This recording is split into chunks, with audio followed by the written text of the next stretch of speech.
Sabi nila, kapag tahimik ang dagat, may tinig na maririnig mula sa kailaliman. Hindi ito alon o hangin, kundi awit ng isang nilalang na minsan nang umibig sa tao. Sa bawat hampas ng alon, dala raw nito ang pangako at sumpa ng isang sirenang nagmahal at nasaktan. Noong unang panahon, sa isang baybaying tahimik at malayo sa kabihasnan, nakatira si Lyra, isang sirenang may tinig na kayang patahimikin ang bagyo. Araw-araw, umaawit siya habang pinapanood ang mga mangingisdang tao sa pampang, lalo na si Elias, isang batang mangingisda na laging nag-iisa at mahilig magdasal sa dagat bago pumalaot.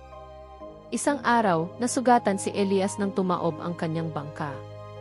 Dinala siya ng alon sa ilalim ng tubig, doon siya nakita ni Lyra. Sa awa, itinabi niya ang lalaki sa ilalim ng mga korales at hinawakan ang kanyang dibdib habang inaawitan ng mahina. Muling bumalik ang hininga ni Elias. Pagmulat niya, tumambad sa kanya ang ganda ng sirena. Hindi siya natakot, ngumiti siya. Ikaw ba ang anghel ng dagat? Mula noon, gabi-gabi silang nagkikita sa dalampasigan.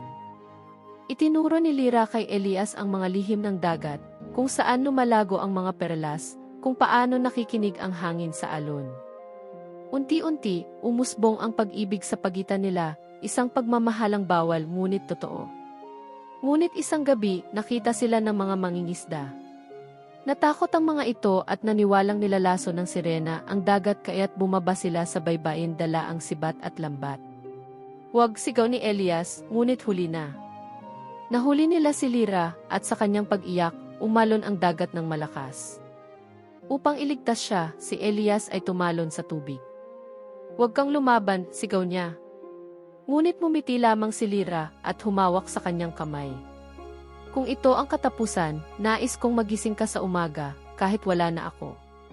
At sa halik ng sirena, huminto ang bagyo.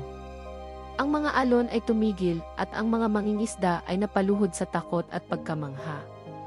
Kinabukasan, tahimik ang dagat. Wala na si Lyra at si Elias ay natagpo ang nakaupo sa pampang. Hawak ang isang perlas na may kumikislap na ilaw, parang puso na tumitibok.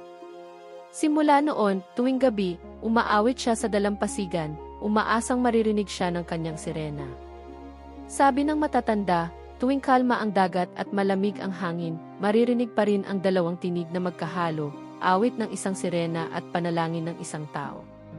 Paalala na ang pag-ibig, gaano man kalalim o kasakit, ay kayang tumawid kahit sa pagitan ng lupa at dagat. Ang tunay na pag-ibig ay sakripisyo, at minsan, kailangang mawala ang isa upang manatiling buo ang mundo.